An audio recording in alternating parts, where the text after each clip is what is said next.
this is when the bigger mess is going to start. And I need the, Ray, do I need to move? no, it won't do that.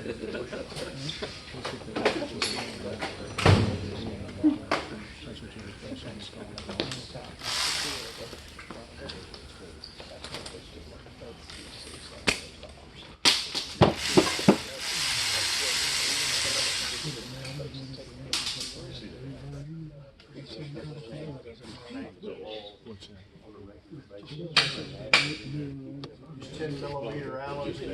No, these are just normal. They're 6mm bolts. No. The only thing about these is they're short, and it's the only place on the engine where they go. So you'll have two of them.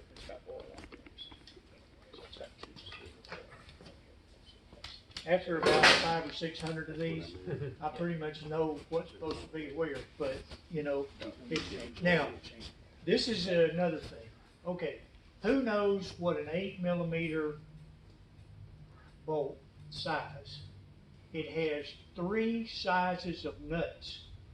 In the days our cars were built, they were all 14mm across the flats. 14mm. So you had to have a 14mm wrench to do it. Along about 9/11 days, early 70s, late 60s, they went to 13s. Save a little money. They went from 14s to 13s. Now they're 12s. So they just keep doing this to save money on the material. John's got a combination. So some of these are 13s and some are 14s. Blame that on Steve. You go back with the 14, But the thread pattern's the same. If you want to put the 14s together for a Concours car, that's quite popular. They're $1.50 a piece. So they're hard to find. Stoddard finally started selling them, but we don't. I don't normally do it unless somebody's asking for it. How would anybody know what you had on there? no judge would know. See, these are 14, 14, 14, 14, 13. That's a 12. It's a 12, you put a 13 on it.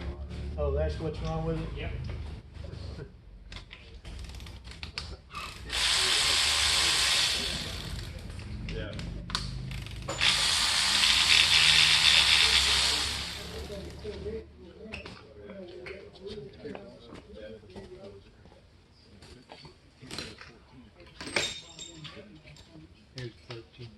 Okay.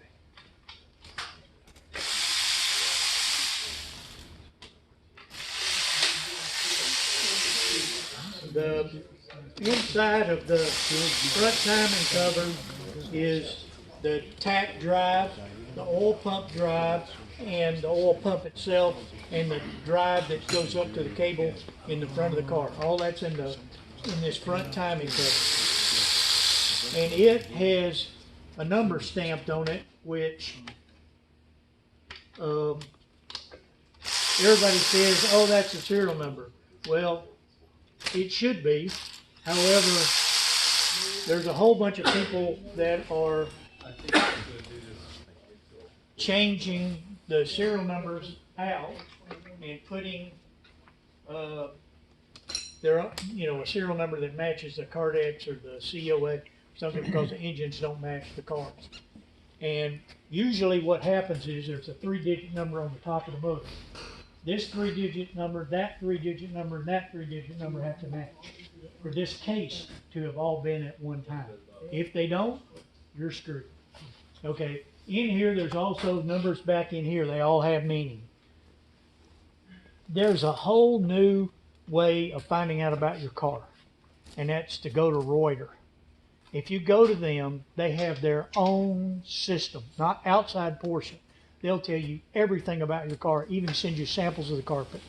I mean, it is fabulous. It's like $250. You send this guy, he researches it all. He's a Reuter family member, and he'll come back to you with all the details about your car. How do you spell that? Reuter, R-E-U-T-E-R.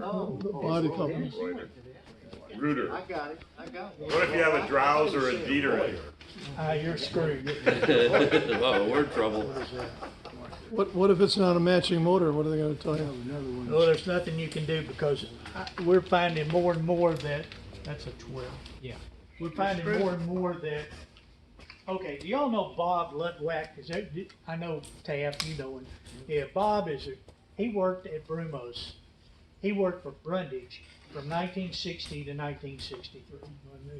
He will tell you that he worked in Jacksonville where the port where all the boats brought the cars in. They would get them in, they'd have orders from all of the dealers in the Southeast. They had 11 states for Porsche that they were the franchisee for. And they'll tell you in a heartbeat, Bob will, over and over and over. The cars came in, we had 2 lifts. Somebody wanted a Roadster with a Super 90 and they had a coupe with a Super 90 engine. They would both on the 2 lifts and swap them. And sell them immediately, brand new, never left Porsche yet. So is this whole numbers thing for real?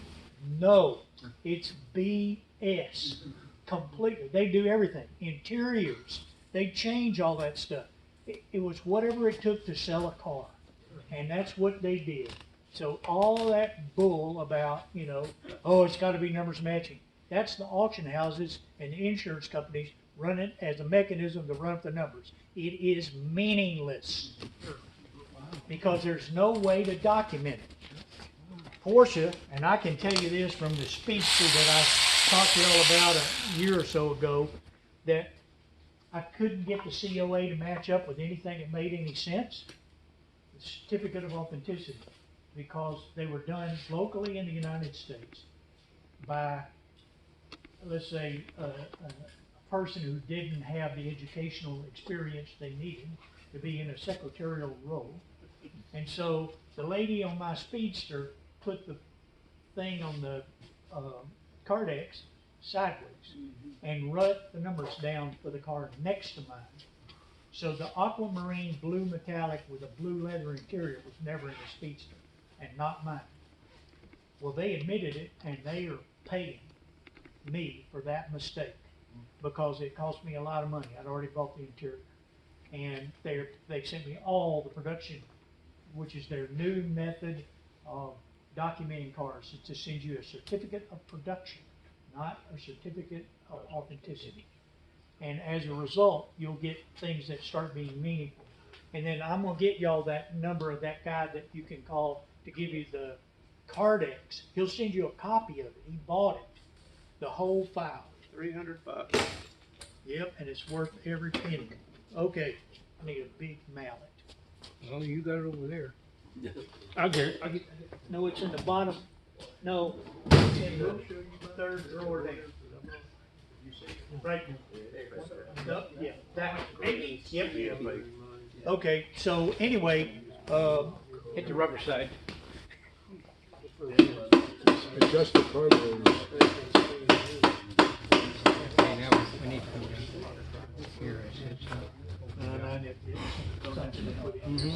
Where's the, Right here.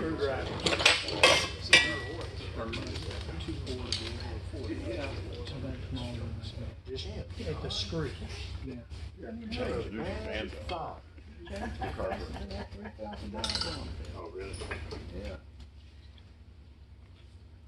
Just put it in there, keep it from coming back.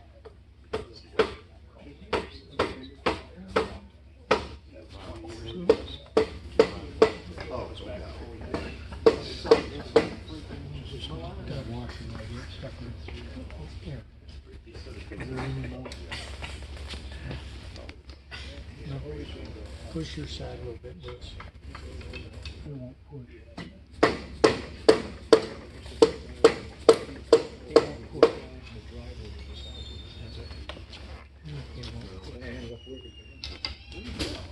Have to get down on the bottom. Okay, let's pull the distributor out.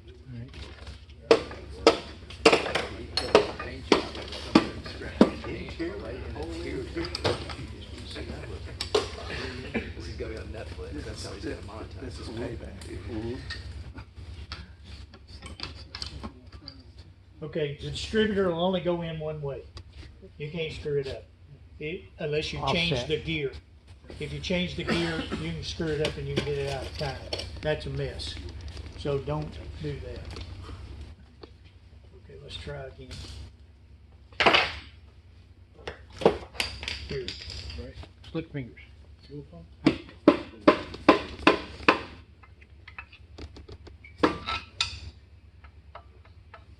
Yeah, it's got a gear. It's still not, it's stopped. It'll go anywhere. Oh, I know what it is. Take that off and then the, Oh. the thing will come. Need a pair of, got You're talking about the,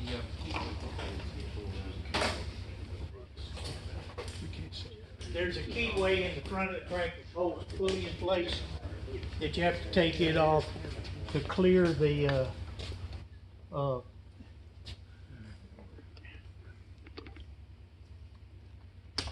yeah, spin it up where it's on the top. Let me do it on the top. Huh? This is that more of that rust. Put that up in the gas, What? water in the gas. I don't With know, the it's water just come rust in a place that normally you don't Boy, get that it. was on there. It's come up, but it's not doing it. Move up. Over. Yeah, it's, it's,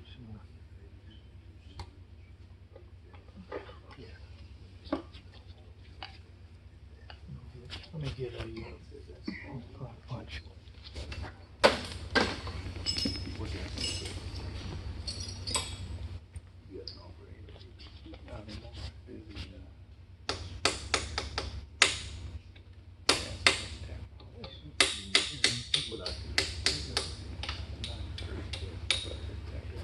take this.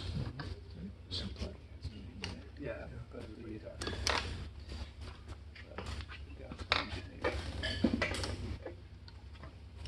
Okay, put this in. It's in the magnet. Now, this is gonna just fall off.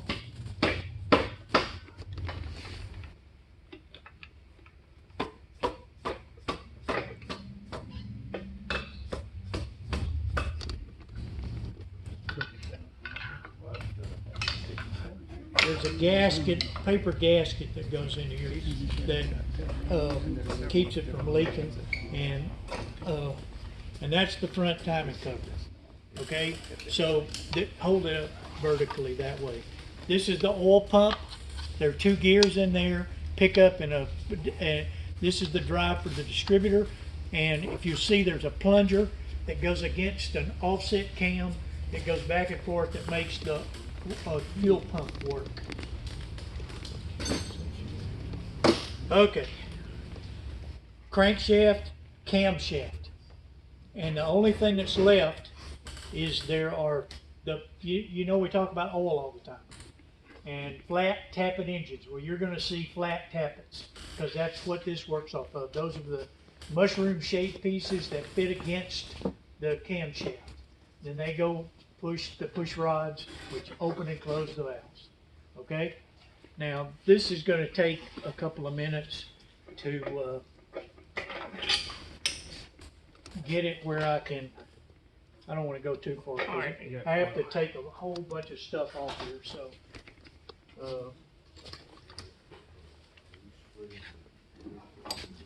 Did you get that? I got the 13 right here, and that's all. I put the 13 back, but these are 14.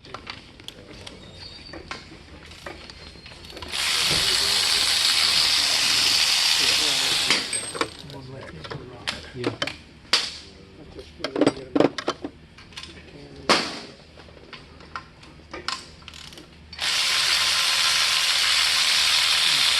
There are two rows of bolts that hold the crankshaft, that hold the case together. There's outers and inners. The outer ones are 18 foot-pound torque, the inner ones are 32. And there's a huge difference in the size of the bolts. These are all 8mm. The ones that hold the case together, the big bolts are 10, and they use acre nuts. And then there's 2 at the camshaft in the back, And the 12s. and those are 12s. So this is the two case split, and then you're gonna do the third piece later? I already did the No. third piece at the front timing Oh, that's cup. the front timing, okay. If it was a 2-piece case like in the old days of VW, then those, that's a whole different engine than these. They're usually like, Dennis, they're 1300s and 1100s and stuff like that. In fact, I've only done one 1100 motor in all the ones I've built. And I've probably done, like I say, I guess I've probably built 500 of these things, so, not that many, but enough.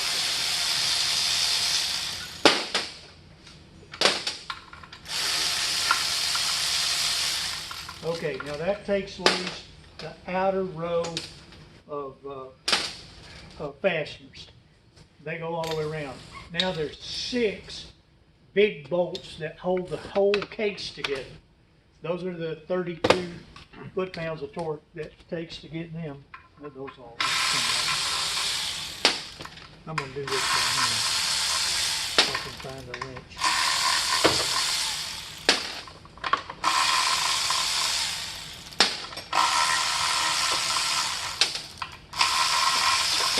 That's gonna take me a week to figure out where my keys are. Oh, yeah, and it goes down the drain. One drain hole in the garage floor. Okay, these have what's called acre nuts. They look like acorns. Not acres, wherever he went. Not acres. But that's what those nuts look like that hold the case together. They have washers and O-rings. And,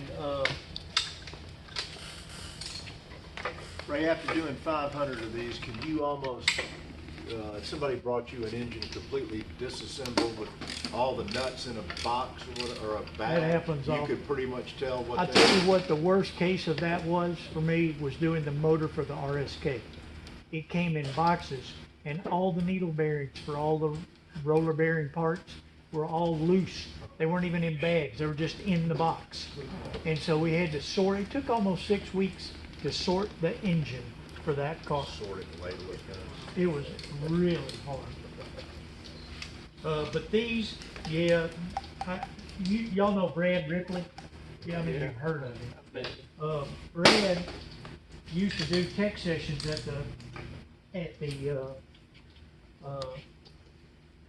the owners, not SOG, but at the registry meets. I don't think they do them anymore, but they used to, tech quizzes. And he would take parts and put them in bags. You had to stick your hand in and identify the part. And there's a list of like 8 things it could be. It was a great, I never had any trouble with it, but, because I'm used to it, I'm handling it all the time. But, I mean, if you've never seen this stuff before, you don't know what it is. What? So anyway, we gotta have a 17 on the half-inch drive. Oh. Boy, Cap, you did a good job. That red Loctite held up, didn't it? You don't use that stuff. The only place you use Loctite in a 356 motor is on the old days, on the A model rods, they had lock tabs that you had to bend the ears down and up against the nut. They don't even sell those lock tabs anymore. So you have to use Loctite on those rods to keep the nuts on them. 17 and this. And you hold it from the back side. Okay, there's one of these, the middle one in the bottom is called a through bolt. In other words, these are all stuck in the case.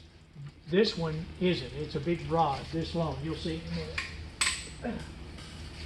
Okay. And there are also some real interesting washers that go with all this. Okay, pull it out. And you'll see that's the through bolt that holds the bottom case together. And you got a little O-ring. Yeah. Seal. I have to get a pick and get the washers and the seals off.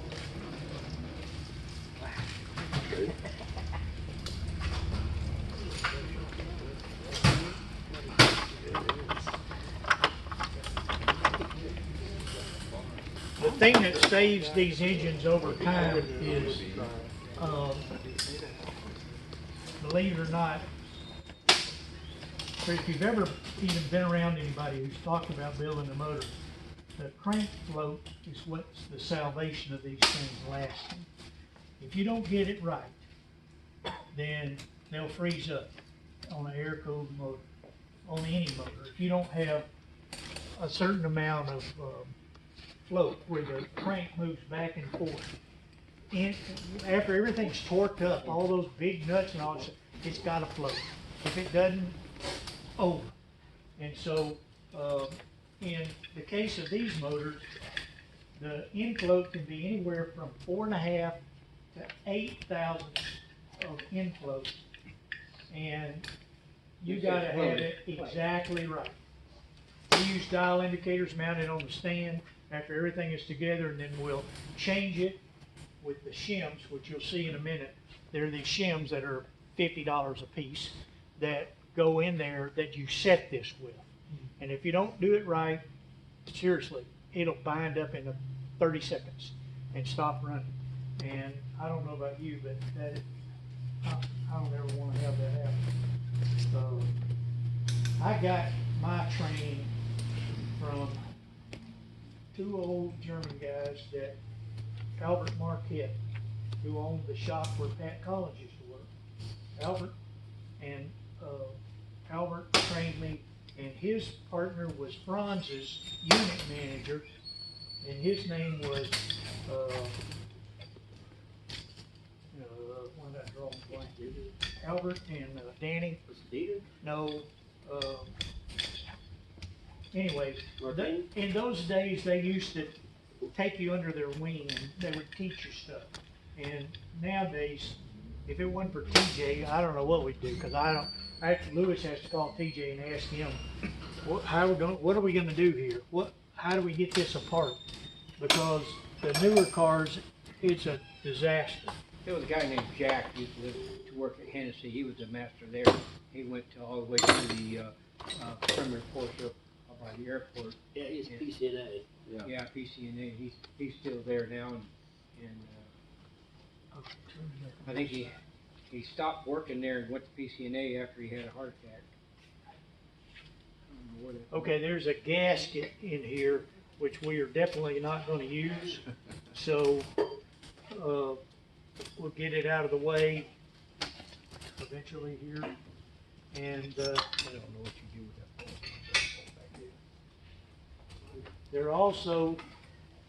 there's 3 inner seals in this motor that I just took off. And they're compression O-rings. So they're square, and you take these 3 and they go in 3 separate places. The front timing cover compresses against them.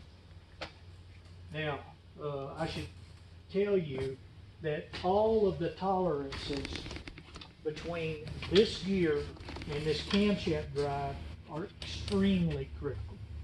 If they're not right, it will eat this aluminum magnesium gear drive up, and it'll turn it into a knife.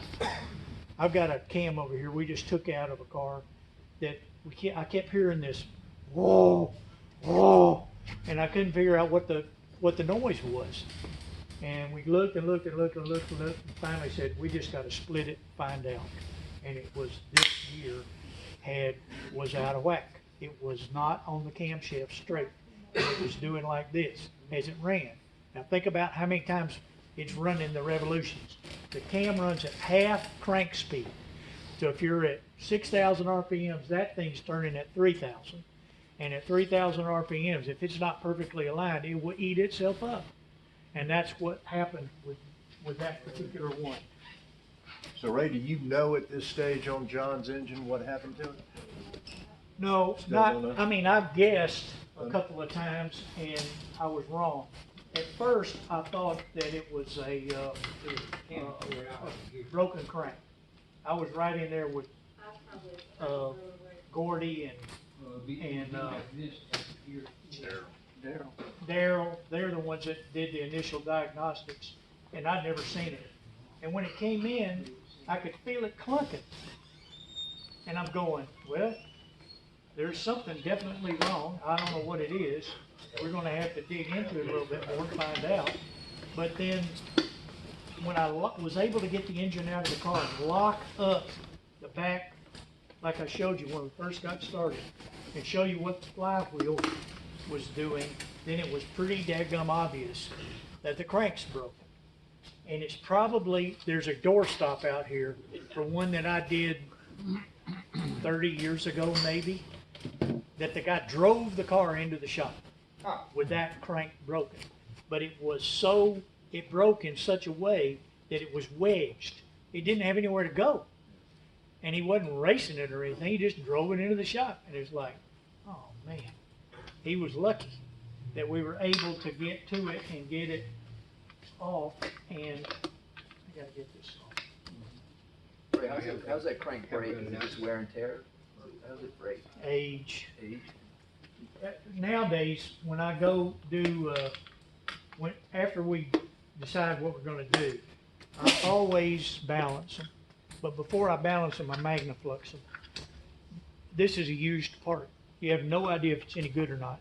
So if you clean it real good and run it through a magnaflux, you can see every single crack. You can see everything that's going on, because it's a cast iron piece. If it was some other metal, you'd have to do it differently. Rudy can tell you all about aluminum stuff and other metals that you have to analyze, but these cranks are all cast iron, unless you buy a scat crank, and those are billet steel, and they're all fresh, new. They're not Porsche parts, but they're bulletproof. You can't break one. These engines don't put out enough horsepower. I mean, I talked to not Skirmats, but Mark Escookie up in Arkansas, Yep. Wisconsin.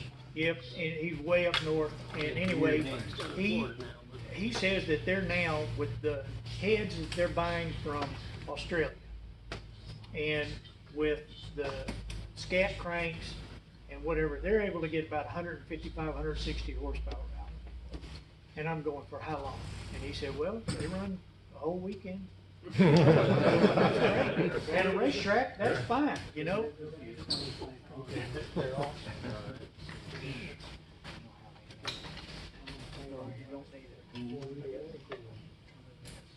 How tough is it to change the IMS bearing on this? Oh, right here in this little spot. Yeah, that little thing, with all the little metal shavings? What I've seen this morning, I talked to a Volkswagen guy in Rome about rebuilding my engine, and asked Chuck Beck about it at a meeting one time. I said, what do you think about this guy? And he looked at me and he said, Volkswagens and Porsche engines are different. And I'm so glad I didn't lay a hand on my car. I brought it to Ray. And after seeing what I've seen this morning, it's very impressive.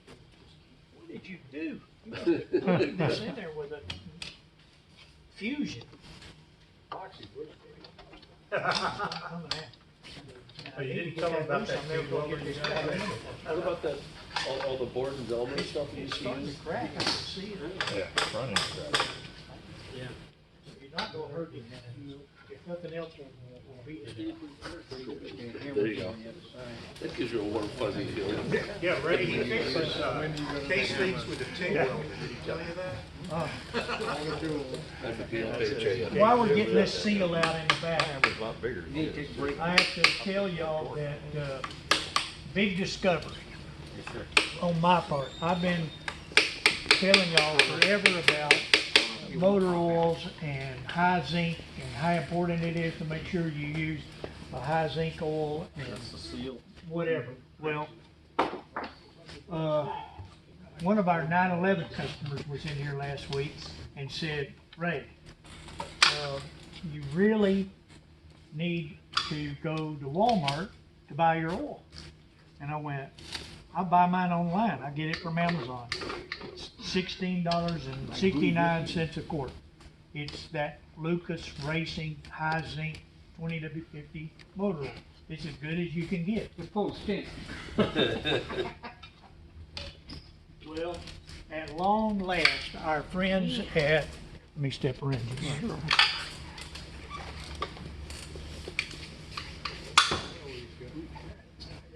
Guess I'm gonna. Kestrel GTX Classic. Okay, this is high zinc, over 1,500 parts per million. It comes in 20W50 and it's $8.96 a quart. Okay, at Walmart. You can get it in quarts or I think this is a 5-quart version. But if y'all, and it's not synthetic, which is good. You want the semi-synthetic or the standard mineral oil, and that's what this is. So in thinking about what you buy next to put in yours, because you can't find 30, you can't find 40, you're gonna have to buy multi-grade oil. This is what Porsche is using, not Castrol, but they're using 20W50 in that boutique, what is that, $50 a quart? You know, and so if you do that, then I think you'll save yourself some bucks, because we're gonna switch over Can you to hold it. that up so Gordy can get a picture of you with that stuff? Gordy? No, I mean, he's got it. Make sure you get it. Yeah, this is what you would wanna buy. So, I'm having a hard time getting it out. That's what I run in the water cooler. you can get it out? We need more range. Radio joke. I think it was that little dweeby actor that was sitting. I don't think it's that old. I only think it's been out about, yeah, it's relatively new. And, Castrol, I think, more than anybody else, finally realized they're an old-time oil company. They got tons and tons of customers all over the place, but the new oils don't cut it. And everybody was running away from us. And now all of a sudden they found out, wait a second, this stuff is SJ, which is really old formulation. It's from back in the 70s. And for them to pull that out and get it, I don't have any bolts. The cam bolts. I'd be in your position now going crazy and I'd find one bolt left. Yeah. Still I forgot to tighten. Well, we know we didn't. Yeah, that's what we used all the, everyone was always Castrol GTX. Whatever. Race cars, you name it. And I just can't.